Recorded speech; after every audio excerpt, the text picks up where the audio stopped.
graça do Senhor esteja convosco, amada igreja. A palavra do Senhor é rica. Nós estamos hoje em João capítulo 5. Espero que você chegou aqui ansioso por aprender mais da santa palavra do Senhor. Vamos ficar em pé, em atenção à palavra do Senhor, que nós vamos ler a partir do versículo 19. João capítulo 5, versículo 19. Então lhes falou Jesus: em verdade vos digo que o Filho nada pode fazer de si mesmo, senão somente aquilo que vi fazer o Pai. Porque tudo o que este fizer, o Filho também semelhantemente o faz. Porque o Pai ama ao Filho, ele mostra tudo o que faz, e maiores obras do que estas lhe mostrará, para que vos maravilheis. Pois assim como o Pai ressuscita e vivifica os mortos, assim também o Filho vivifica aqueles a quem quer.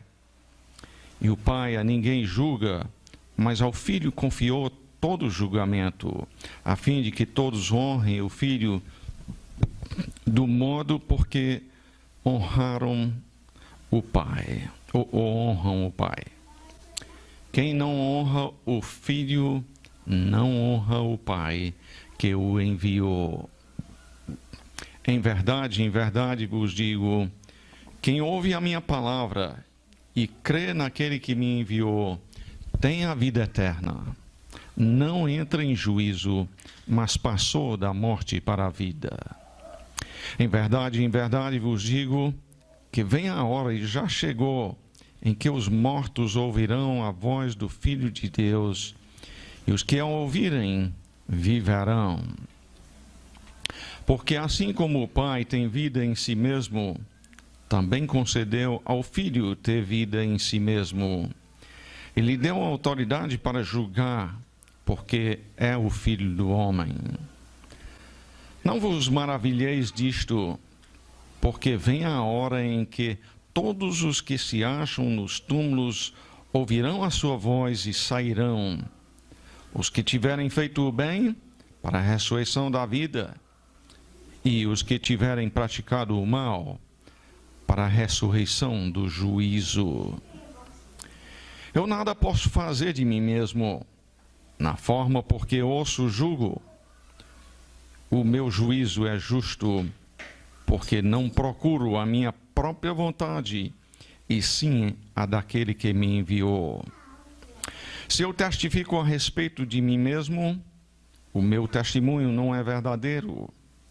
Outro é o que testifica a meu respeito, e sei que é verdadeiro o testemunho que ele dá de mim. Mandaste mensageiros a João, e ele deu o testemunho da verdade. Eu, porém, não aceito o humano testemunho. Digo-vos, entretanto, estas coisas para que sejais salvos. Muito importante essa parte. Digo-vos, entretanto, estas coisas para que sejais salvos. Ele era a lâmpada que ardia e alumiava, e vós quisestes por algum tempo alegrar-vos com a sua luz.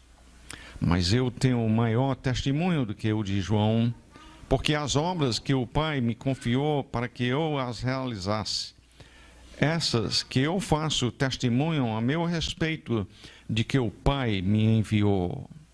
O Pai que me enviou, esse mesmo é que tem dado testemunho de mim. Jamais tendes ouvido a sua voz, nem visto a sua forma. Também não tendes a sua palavra permanente em vós, porque não credes naquele a quem ele enviou. Examinais as Escrituras, porque julgais ter nelas a vida eterna, e são elas mesmas que testificam de mim. Contudo, não quereis vir a mim para terdes vida. Eu não aceito glória que vem dos homens. Sei, entretanto, que não tendes em vós o amor de Deus. Eu vim em nome de meu Pai, e não me recebeis. Se outro vier em seu próprio nome, certamente o recebereis. Como podeis crer, vós os que aceitais glória uns dos outros, e contudo não procurais a glória que vem do Deus único? Não penseis que eu vos acusarei perante o Pai. Quem vos acusa é Moisés, em quem tendes firmado a vossa confiança. Porque, se de fato cresces em Moisés, também creríeis em mim, porquanto ele escreveu a meu respeito. Se, porém, não credes nos seus escritos, como crereis nas minhas palavras? Podem se assentarem.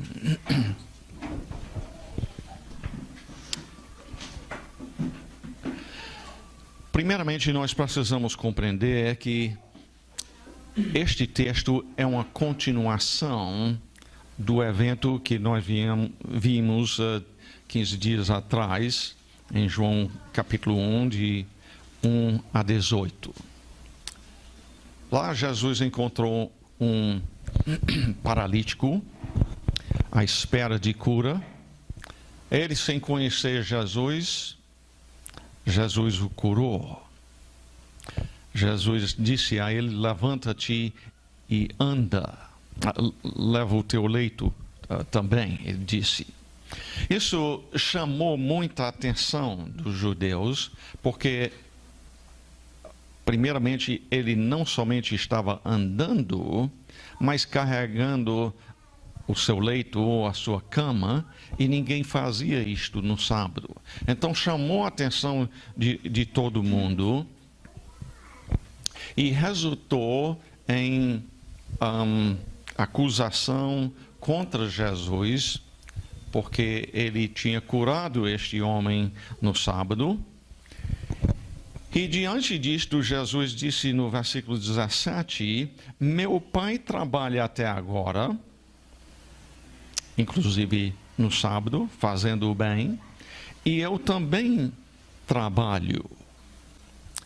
E diante disto, piorou a situação quanto aos judeus, porque agora procuraram matar ele, não somente por ele, no entendimento deles, quebrarem o sábado, mas além disto, ele agora estava dizendo que Deus era o seu próprio Pai, assim dando a entender que ele tinha a mesma natureza do Pai. Então, diante disto, o versículo 17 começa com a palavra então, é porque é sequência daquilo que vimos antes. Lhes falou Jesus: em verdade vos digo que o Filho nada pode fazer de si mesmo, senão somente aquilo que vi fazer o Pai.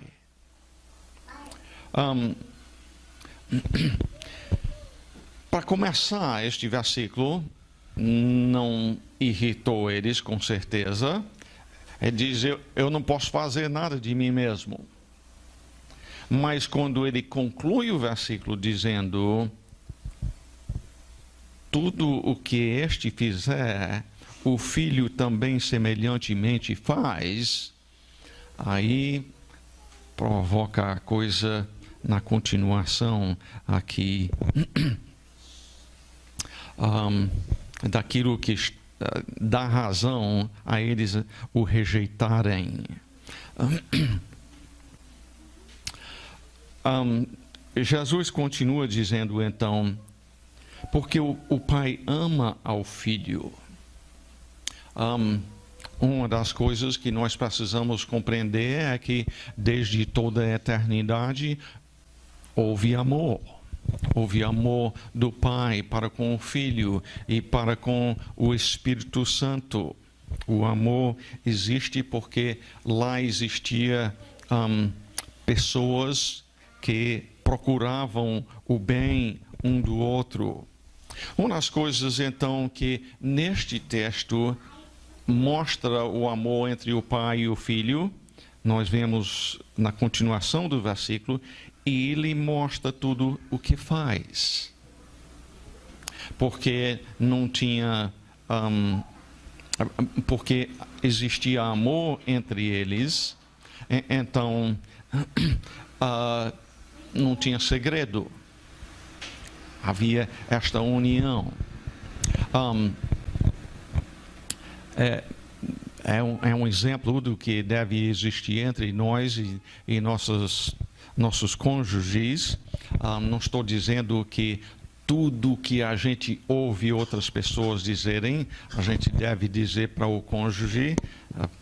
A gente pode ter ouvido fofoca e, obviamente, Deus não quer que a gente passe isso, mas de existir segredos entre nós, de coisas importantes que pertencem ao nosso relacionamento, isso não deve existir, não. Então, existe amor entre pai e o filho. Jesus diz, o pai me mostra o que ele faz, e continua dizendo, e maiores obras do que estas lhe mostrará, para que vos maravilheis. Ele tinha acabado de fazer o quê? A cura de um paralítico. Jesus diz, eu vou fazer ainda maiores obras do que esta. Por exemplo, a ressurreição dos mortos. Então, Jesus, para começar aqui, eu chamei a atenção de vocês no versículo 34, quando eu estava lendo. Jesus disse, digo-vos, entretanto, estas coisas para que sejais salvos.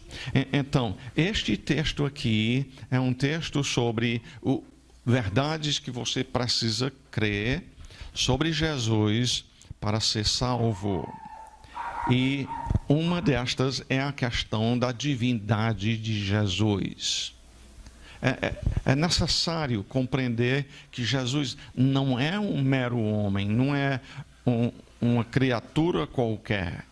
Ele é Deus. E nós vamos ver Jesus desenvolver muito a questão da sua divindade nestes versículos, neste texto que estamos estudando hoje. Em 21 ele diz, pois assim como o Pai ressuscita e vivifica os mortos, assim também o Filho vivifica aqueles a quem quer. As maiores obras, ele já está mostrando aqui, que ele vai ressuscitar mortos, que até esse ponto ele não tem feito. Nota bem que ele disse aí, o Filho vivifica aqueles a quem quer. Jesus ressuscitou todos os mortos quando estava aqui? Obviamente não. De fato, até onde nós sabemos, foram poucas pessoas que ele ressuscitou. Quanto a nós, os salvos, isso é coisa ruim. Não partir desta vida, estar com Cristo. O apóstolo Paulo diz que é incomparavelmente melhor. Então, eu pessoalmente não diria que gostaria de ser ressuscitado para voltar aqui para a terra para morrer de novo, não. Eu preferiria ficar logo no céu. Mas alguns ele ressuscitou para mostrar especialmente a questão de que nem curar um paralítico não é algo que nós podemos fazer, e pior ainda, a pessoa estando morta, Jesus o ressuscitou mortos, justamente a fim de demonstrar a sua divindade. Tem as pessoas que se chamam testemunhas de Jeová, que rejeitam a divindade de Cristo. A verdade é que as Escrituras estão cheias disto. Mesmo na Bíblia deles, não pode tirar o fato que Jesus declara que é Deus, a sua divindade. Isto é importante quanto à salvação. Jesus não é meramente outro homem. Ele é também juiz. Uma das coisas que vocês farão bem no seu estudo bíblico é procurar palavras repetidas. E a questão de juiz, julgamento, julgar, é repetido aqui 7 vezes nos versículos 22 a 30. Aqui no versículo 22, e o Pai a ninguém julga, mas ao Filho confiou todo o julgamento. Sim, aqui na terra tem juízes, mas em termos de juiz final, Jesus declara aqui o fato que ele é juiz. E nós vamos observar algumas coisas em relação a isto. E isso também fala da questão dele ser Deus. Pessoas vão prestar contas a ele. Versículo 23 diz, a fim de que todos honrem o Filho do modo porque honram o Pai. Quem não honra o Filho, não honra o Pai que o enviou. Jesus, novamente com isto, declarando muito claramente o fato que ele é Deus. Jesus disse, quem não honra a mim, o Filho, não honra a Deus.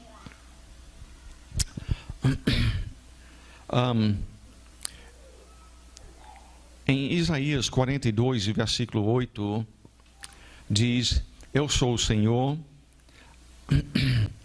este é o meu nome, a minha glória, pois não a darei a outrem, nem a minha honra às imagens de escultura. Deus diz que ele não dá honra a outro, não aceita pessoas darem a honra dele, a glória dele a outro imagem e assim por diante, mas Jesus insiste em que honrar o Pai necessita honrar a ele também. A questão de Jesus ser juiz faz parte, então, da honra confiada a ele. Ele é juiz porque é competente para isto. Ele sendo Deus, sabe de todas as coisas. Ele sabe do que nós fazemos escondido, no escuro. Para ele, tudo é visível, e não somente o que nós fazemos, mas até as nossas atitudes, as nossas motivações, o que nos leva a fazer o que fazemos. Jesus, então, como juiz, faz parte do Evangelho. Jesus continua no versículo 24, em verdade vos digo, quem ouve a minha palavra e crê naquele que me enviou, tem a vida eterna. Não entra em juízo, está aí a palavra de novo, né? Juízo, mas passou da morte para a vida. Pense no que Jesus prometeu aqui. Jesus diz, quem ouve a minha palavra e crê naquele que me enviou, tem o quê? A vida eterna. Você pode prometer isto a alguém? Está vendo como constantemente aquilo que Jesus diz nesse texto está revelando o fato que ele é divino. Como é que pode prometer não entrar em juízo se não é um mentiroso, pelo menos, como Satanás, que disse a Eva: pode comer, que é certo que não morrerás. Jesus prometeu aqui vida eterna, não entrar em juízo, mas passou da morte para a vida, para aqueles que ouvem a sua palavra e crê naquele que o enviou. Aqui, então, neste versículo, nós encontramos como escapar do juízo deste Senhor Jesus.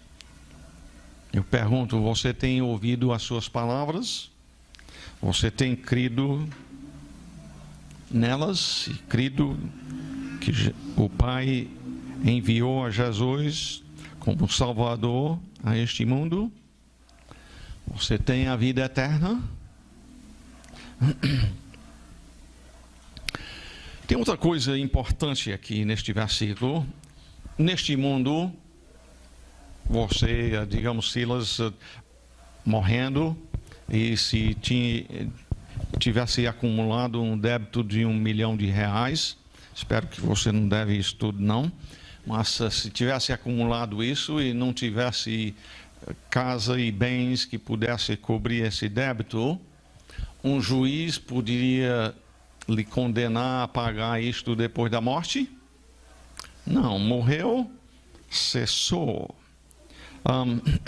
Porém, com este juiz é diferente.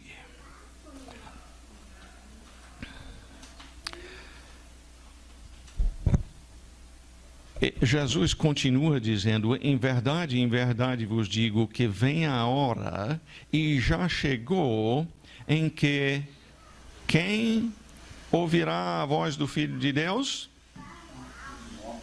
Os mortos. Os mortos ouvirão a voz do Filho de Deus, e os que a ouvirem viverão.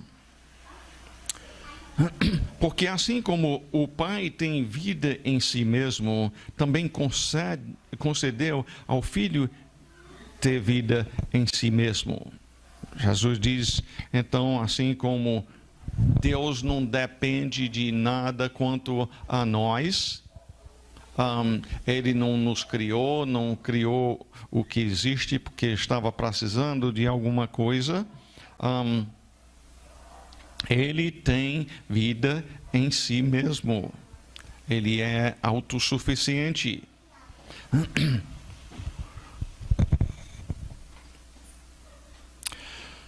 Durante o seu tempo aqui neste mundo, alguns mortos foram chamados de volta à vida.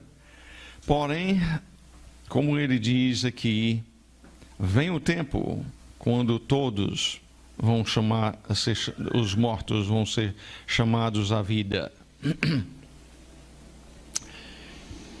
Versículo 27, ele deu autoridade para julgar, porque é o Filho do Homem, enfatizando novamente que Jesus é o juiz.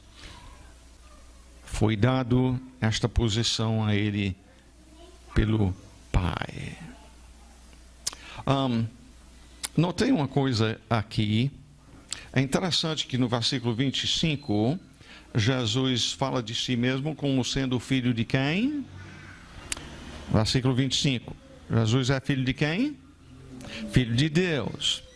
Logo, 2 versículos depois, no versículo 27, ele é filho do homem. Aqui, Jesus, com isto, claramente afirma as duas naturezas numa pessoa só. É importante isto. É importante, em termos do Evangelho, compreender que Jesus é Deus homem. Em versículo 28, não vos maravilheis disto, porque vem a hora em que, aqui ele diz, todos os que se acham nos túmulos ouvirão a sua voz e sairão. Não vai ter ninguém que possa dizer: eu sou um rebelde, eu não vou lhe atender. Não. Todos os que se acham nos túmulos ouvirão a sua voz e sairão. Os que tiverem feito o bem para a ressurreição da vida e os que tiverem praticado o mal para a ressurreição do juízo. Duas ressurreições aqui, né? Ou dois destinos para os que serão ressuscitados, uns para a vida, uns para serem julgados e condenados. Sabe, refletindo sobre isto, as pessoas que pensam: quando eu morrer, eu volto ao pó da terra e acabou. Palavras como estas devem criar nos seus corações temor. Porque o fato é que Jesus diz: queira ou não queira, eu sou a vida e um dia eu vou chamar para ressuscitar todos. Aliás, aqui então nós vemos a necessidade, quando se trata do Evangelho, quando se trata da salvação, envolve falar do pecado. Jesus fala aqui sobre o mal. Ele diz: os que tiverem praticado o mal para a ressurreição do juízo. Se Jesus é juiz, é justamente porque comparece diante de juiz réus. E quanto a isto, todos nós, por natureza, somos pecadores. Nós, pecadores, geramos filhos pecadores. Nós herdamos isto desde Adão. E então, é possível passar da morte para a vida, não entrar em juízo, mas isso é para aqueles que ouvem a mensagem de Cristo, creem nele, e estes então têm a vida eterna. Agora, neste versículo 29, nós precisamos fazer uma pergunta. Jesus está aqui dizendo que a salvação é algo que se merece.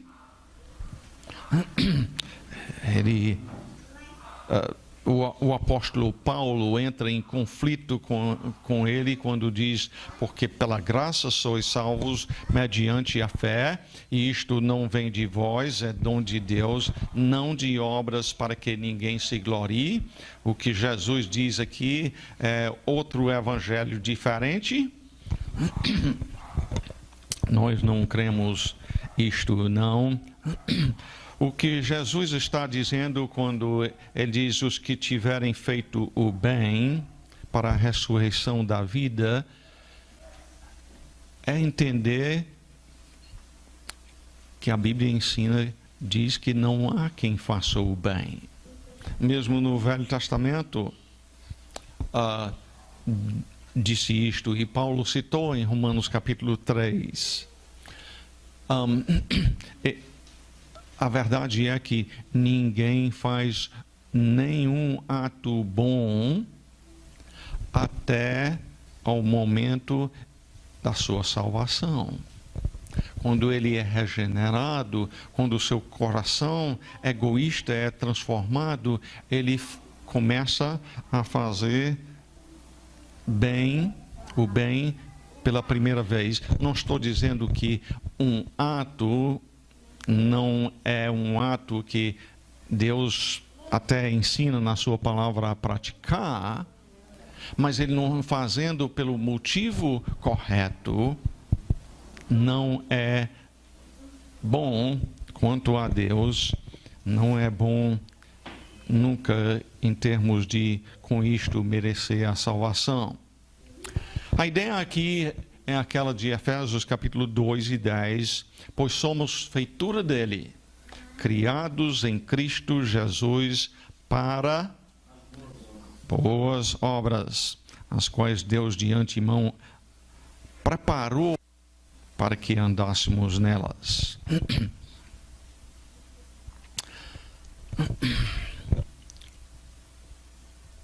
Passando para o versículo 30, então, Jesus diz: eu nada posso fazer de mim mesmo.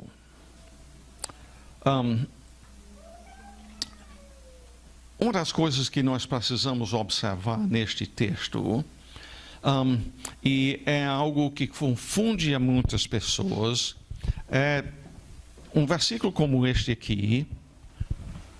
Algumas pessoas têm pegado e dito: olha,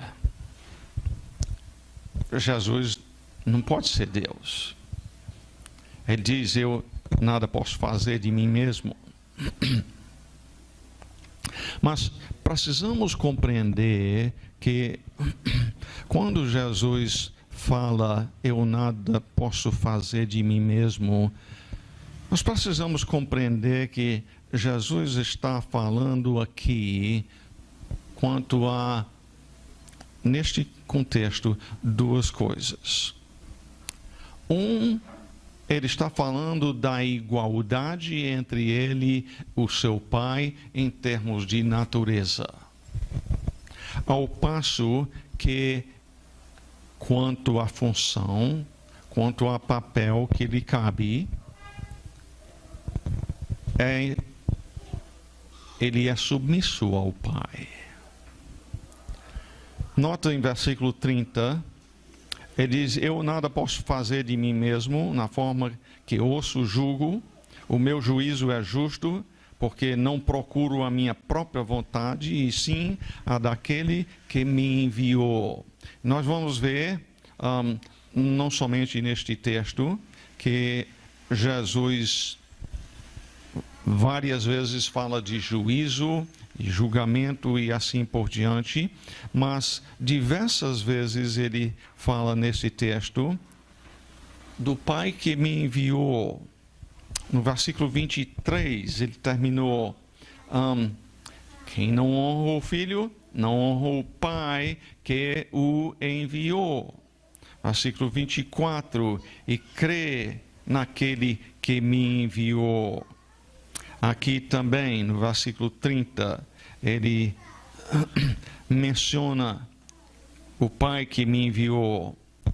No versículos 36, 37 e 38, ele usa esta mesma frase, que me enviou. Então, 6 vezes neste texto, ele fala de ser enviado pelo Pai.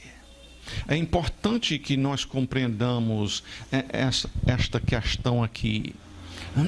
Em termos do mundo em que nós vivemos, a questão de autoridade é muito atacado.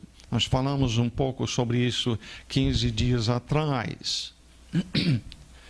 Aqui, nesta frase, que me enviou, nós estamos vendo que Jesus vive submisso ao Pai.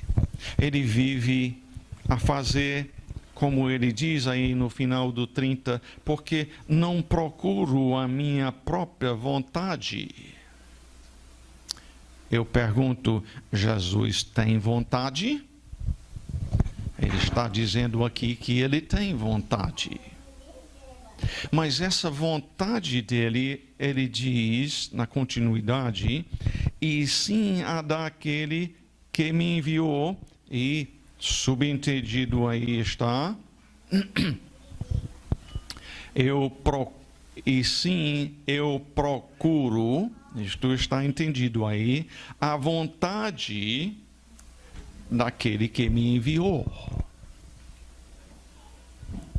É a alegria, é um gesto de amor à submissão do filho ao pai. Igualdade de natureza, sim, mas voluntariamente, alegremente, quanto à função e posição, submisso ao pai. As duas coisas estão aqui neste texto bíblico. Isso é importantíssimo em termos de todo lugar em que Deus constituiu autoridade sobre nós.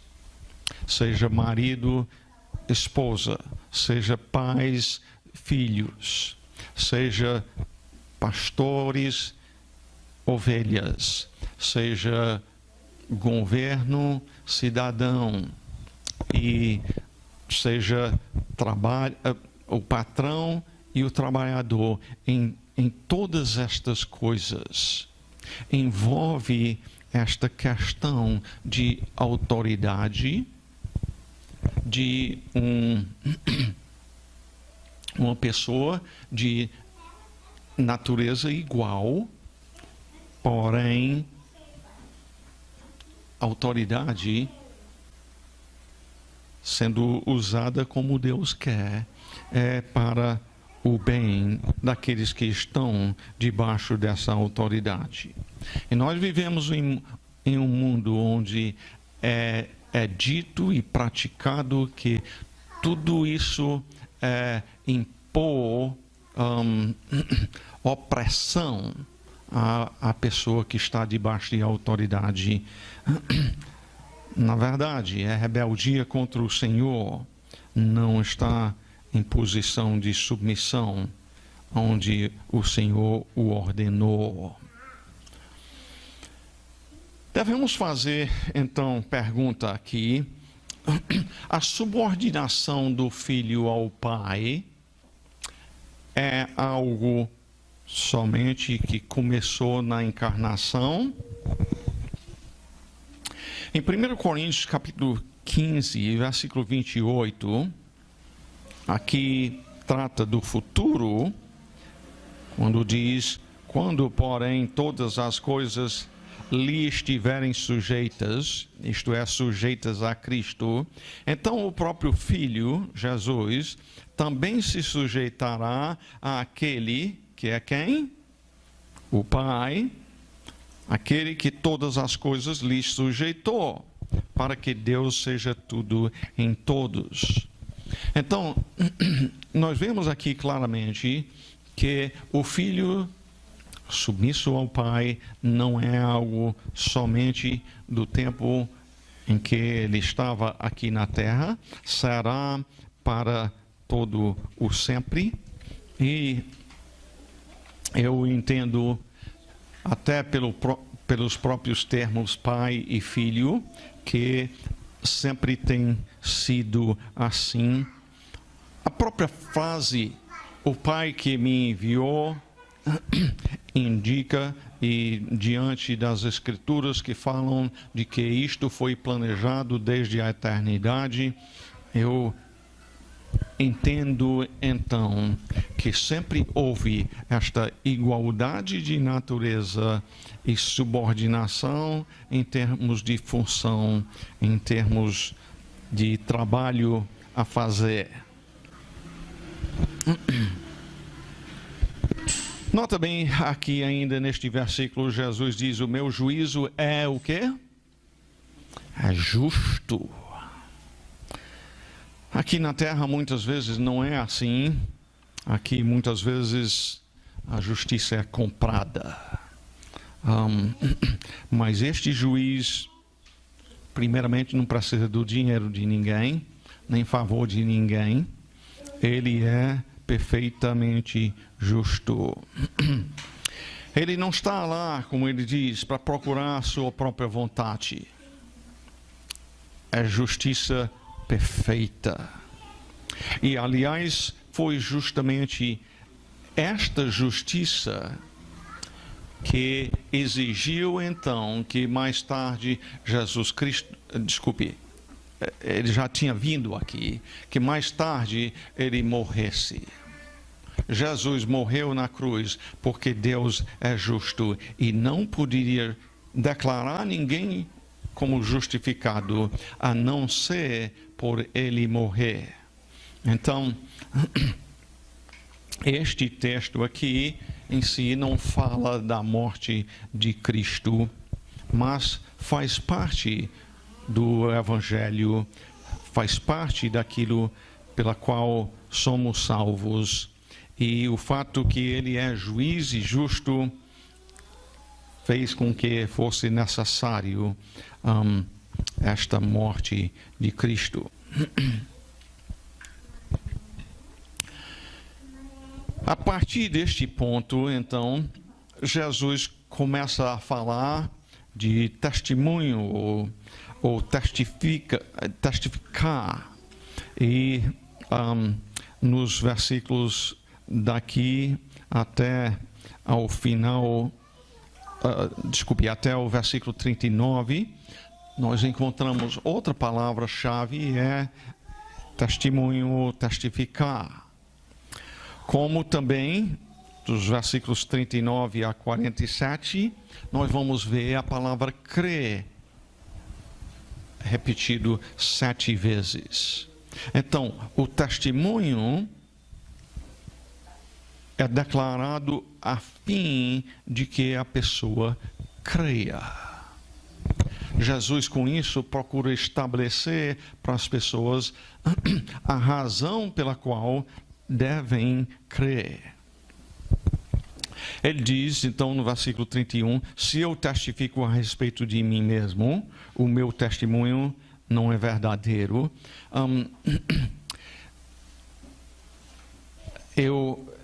Eu diria que a maneira correta de entender isto seria: se somente eu testifico de mim mesmo, o meu testemunho não é verdadeiro no sentido de ser admitido como evidência legal.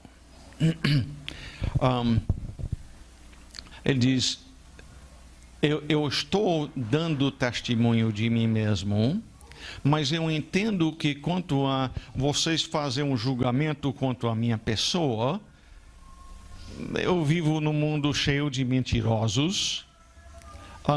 Só porque eu disse, não significa que vocês devem crer no que eu disse. A gente ouve nos nossos dias, e sempre ouve isto, pessoas acusarem outro de um crime, e pode muito bem ser verdade, mas também pessoas levantam falso por várias razões. Então, a própria lei de Deus requer que seja examinado as evidências. Tem outras testemunhas deste fato. Lá nos Estados Unidos, o presidente Trump nomeou Brett Kavanaugh para ser juiz da Corte Suprema Tribunal. Acho que ele fez isto em julho, se não me engano. No caso, são 9 homens, e um tinha renunciado do seu cargo, então ficou uma vaga, e no caso ficou 4 conservadores e 4 liberais, 4 que defendem, por exemplo, a família e a interpretação literal da Constituição, 4 liberais que diz não, a gente tem que interpretar conforme os nossos dias. E a Brett Kavanaugh, então, era do lado conservador, de interpretar a Constituição literal, e bem em cima da hora dele ser aprovado ou não, levado a voto, uma mulher se levantou para dizer que 35 anos antes, como jovem, ele embriagado tinha feito abuso sexual com ela. verdade ou não? A acusação era sério, fazer o que ela disse que ele fez, obviamente seria um grande mal, mas muito curioso que só veio ser levantado bem em cima da hora da votação dele. Tinha outras coisas da política envolvidas também. Não foi comprovado de maneira nenhuma que ele tinha cometido esse crime que ela alegou. Mas estamos falando sobre isto para quê? Para compreender que Jesus está dizendo aqui, sim, eu compreendo que aqui neste mundo cheio de mentirosos, precisa de mais de uma testemunha. Eu estou falando sobre mim mesmo, mas eu vou te dar outras testemunhas. Outro é o que testifica a meu respeito, e eu sei que é verdadeiro o testemunho que ele dá de mim. Quem é este? João Batista. Mandastes mensageiros a João, e ele deu testemunho da verdade. Vocês perguntaram a ele, a João, tu és o Cristo? Está registrado lá em João capítulo 1. E João respondeu o quê? Eu não sou. Então, quem é você? Bem, eu vim como mensageiro do Messias. E para pouco tempo depois dizer, apontando para Jesus, eis o Cordeiro de Deus que tira o pecado do mundo. Então, João veio como testemunha.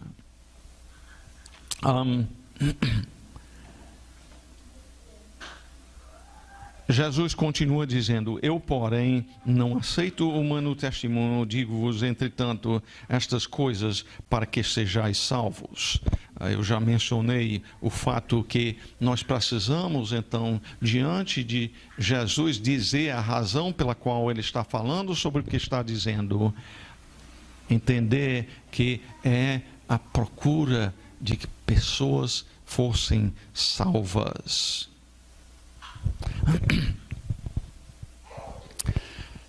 Para ser salvo, precisa ouvir certa mensagem. E esta mensagem é sobre a pessoa de Jesus. Está intimamente ligada à sua divindade.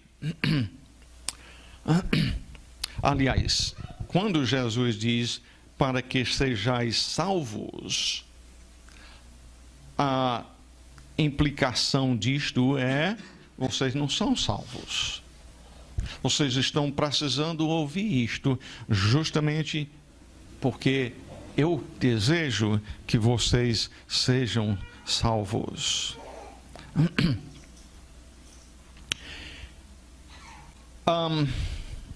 35.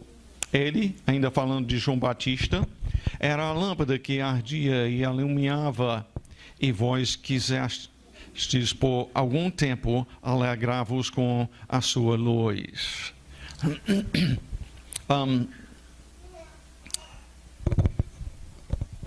Jesus com isso então está falando, terminando a sua conversa sobre João, sobre o testemunho que ele deu. Mas Jesus passa a declarar no versículo 36, eu tenho maior testemunho do que o de João, porque as obras que o Pai me confiou para que eu as realizasse, essas que eu faço testemunho a meu respeito de que o Pai me enviou.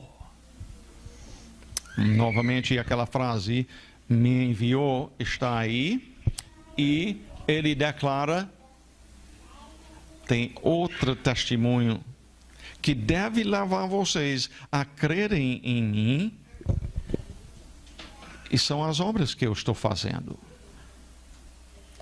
Esta que eu acabei de fazer, aqui certamente poucas horas depois, de fazer com que este paralítico ande, vocês podem fazer? Não. Essa obra que eu acabei de fazer é uma prova de que o Pai me enviou, que eu sou Deus e não meramente homem. Mas ele passa a declarar que tem outra testemunha. No versículo 37, o Pai que me enviou, mais uma vez repetido aí esta frase, esse mesmo é que tem dado testemunho de mim. No caso, no batismo, pelo menos até esse tempo, veio uma voz do céu que disse: este é meu filho amado, em quem me comprazo. Pelo que Jesus diz aqui, jamais tendes ouvido a sua voz, nem visto a sua forma. Eu entendo que as pessoas aqui mesmo não tinham ouvido isto, mas certamente souberam que o Pai tinha falado. Jesus diz: também não tendes a sua palavra permanente em vós, porque não credes naquele a quem ele enviou. Examinais as Escrituras, porque julgais ter nelas a vida eterna, e são elas mesmas que testificam de mim. E está aqui, então, mais uma testemunha. Vocês precisam de mais uma prova de quem eu sou. As Escrituras. As Escrituras. Algumas traduções têm traduzido isto em termos de imperativo: examinai as Escrituras. E quanto à língua original, podia ser um ou outro, mas pelo texto eu entendo que a melhor tradução é: vocês estão examinando as Escrituras. Porque nota bem, examinais as Escrituras, porque julgais ter nelas a vida eterna, e são elas mesmas que testificam de mim. Contudo, não quereis vir a mim para terdes a vida. Eles não estão acreditando nas Escrituras que estão sendo examinadas por eles. Pense de um exemplo disto. Em Mateus capítulo 2, alguns homens vêm de longe, chegam ao rei Herodes e dissemos: nós vimos a estrela, nasceu o rei dos judeus e nós viemos aqui para adorá-lo. E Herodes então manda logo chamar os sacerdotes a perguntá-los onde o Cristo deveria nascer. E eles têm dificuldade, não sabem onde o Cristo vai nascer? Não. Eles dizem em Belém, aqui perto, uns poucos quilômetros, se não me engano é uns 6 quilômetros, talvez dependendo de exatamente onde está em Jerusalém, até certo ponto em Belém, uns 6 quilômetros. E diante disto, os sacerdotes não vão lá a procurarem a Jesus para adorá-lo. Eles estudam as Escrituras, eles sabem de alguns fatos, mas não queriam se submeter à aplicação disto às suas vidas. É possível a pessoa estudar as Escrituras, é possível a pessoa vir para os cultos onde a exposição da palavra é feita e ainda não ser um salvo? Do mesmo jeito, destas pessoas aqui, não é garantia que a pessoa está salvo. Não é dizer com isto que quem verdadeiramente é salvo não vai amar a palavra, não vai estar examinando-a, não vai estar estudando-a diligentemente. Jesus diz no capítulo 10, as minhas ovelhas ouvem a minha voz. É característica dos salvos que estudam a palavra. Mas só porque a pessoa estuda, lê a palavra, não significa que é salvo, não. Não seja este o caso com você, ou se tem sido até hoje, que você se arrependa do seu pecado e creia em Cristo.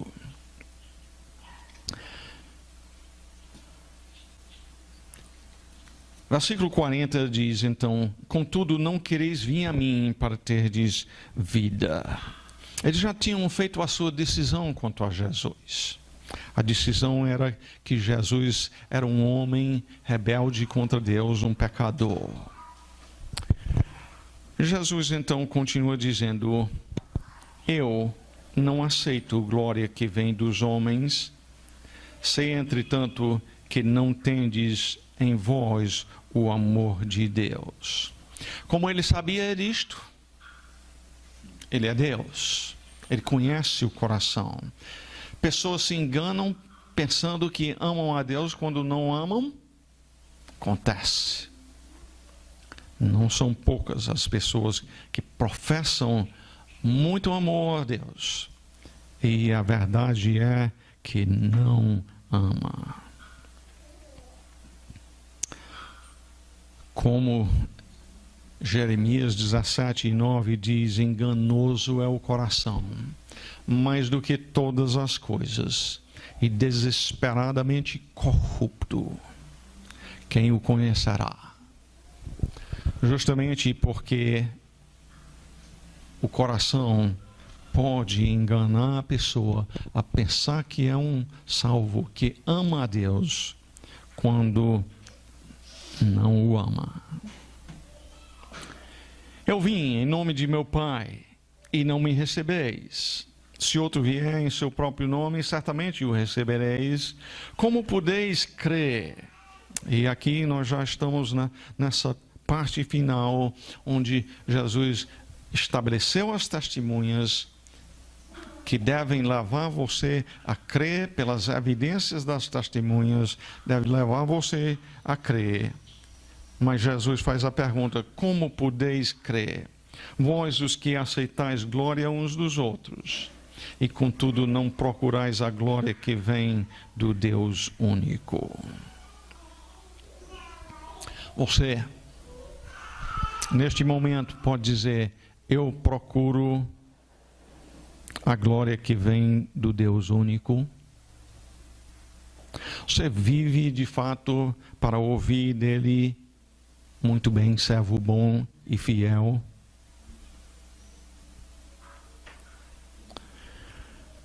Jesus, então,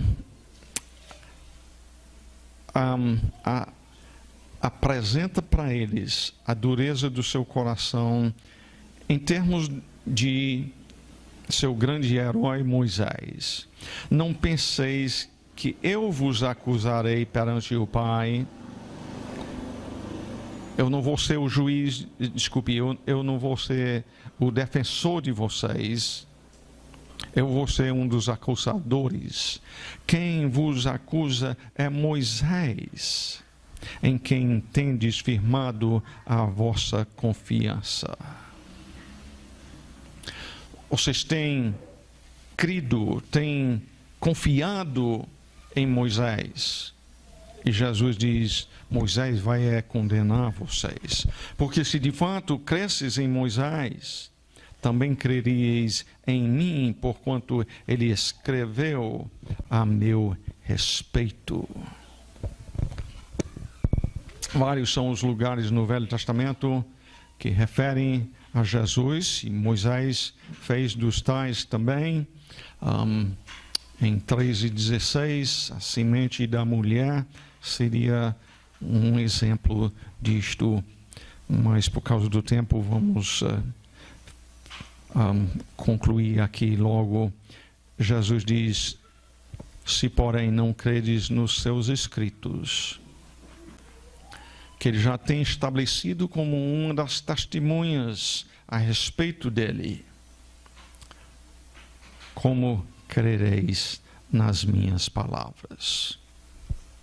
A Escritura e a palavra de Jesus, se rejeitar um, vai rejeitar o outro. Então, a pergunta para finalizar é esta: você tem crido que Jesus é o Cristo, o Filho de Deus?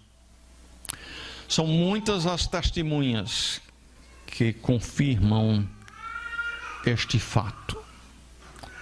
Nós vimos a palavra de Jesus mesmo, nós vimos a palavra de João Batista, que disse: eis o Cordeiro de Deus que tira o pecado do mundo.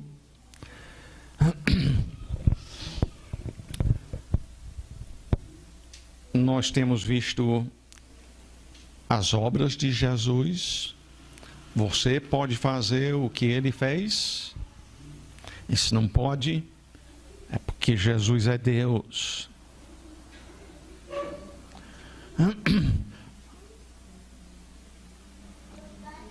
As Escrituras, o Pai afirmou: este é meu Filho amado em quem me comprazo.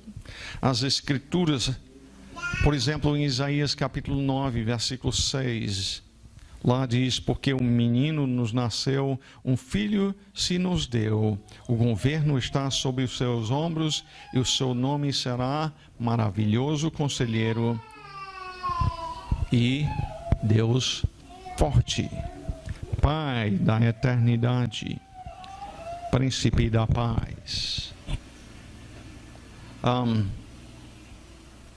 O nome de Jesus será chamado Emanuel, que quer dizer Deus conosco. As Escrituras, em muitos lugares, afirmam que Jesus é o Cristo. Você tem crido em Cristo? Senão que hoje seja o dia em que você se arrepende do seu pecado e creia em Jesus Cristo. Ele é o Filho de Deus. Quem crê nele tem a vida eterna. Não entra em juízo, mas passou da morte para a vida. Vamos concluir em oração então. Ó Pai, muito obrigado por tua preciosa palavra que nós temos estudado aqui neste dia. Que o Senhor possa aplicá-la então aos corações aqui presentes. Aqueles que talvez tenham ouvido muitas vezes a tua palavra e nunca nasceram de novo, têm examinado as Escrituras, mas nunca têm compreendido a sua própria necessidade da salvação. Que hoje possa confessar-te como Senhor e Salvador de sua vida. Como também nós rogamos que o Senhor possa usar este texto para preparar os salvos para a nossa missão de sermos tuas testemunhas. Durante essa semana, Senhor, capacita-nos, ajuda-nos a diligentemente procurar oportunidades para falar de Ti, para declarar quem Tu és, chamar pecadores ao arrependimento e à fé em Cristo. E assim nós rogamos, no nome do Senhor Jesus Cristo. Amém.